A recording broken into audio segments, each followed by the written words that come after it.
পাঠ্য বই থেকে ৭ মার্চের ভাষণ বাদ দিয়ে জুলাই অভ্যুত্থানকে যুক্ত করা নিয়ে নানান প্রশ্ন উঠছে। কেউ কেউ বলছেন যে ইতিহাসকে আসলে বাদ দিয়ে একটা প্রজন্মকে বঞ্চিত করা হচ্ছে। আপনার কাছে কি মনে হয়? না, আমাকে সেটা মনে হয় না। ৭ই মার্চের যে ভাষণ, এটা একটা অনবদ্য ইতিহাস। রাজনীতি একটা কবিতা। এটা বইতে থাকলেও বা না থাকলেও তাতে কিছু আসে যায় না। আর এটা ৭ই মার্চের এই ভাষণ ছোট শিশুরা এটা কি বুঝবে?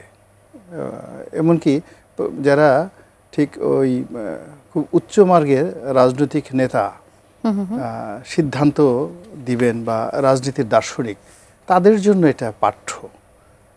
৭ই মার্চের যে ভাষণটা, এটা আমি মনে করি যে সারা দুনিয়াতে যে কয়টি অনবদ্য রাজনৈতিক দলিলা রয়েছে, দ্য পলিটিক্যাল ম্যাগনা কার্টা রয়েছে, তাদের মধ্যে রাজনৈতিক ম্যাগনা কার্টা হিসেবে ৭ই মার্চের ভাষণ একটা গ্লোবাল হেরিটেজ। ৭ই মার্চের ভাষণ ধারণ করা, সেটাকে সমালোচনা করা, সেটাকে পাঠ করা, সেটাকে প্রমোট করা, সেটাকে শিক্ষা দেওয়ার জন্য যে ম্যাচুরিটি দরকার, যে পলিটিক্যাল যে এনভায়রনমেন্টটা দরকার, সেটা এই বাংলাদেশে নাই।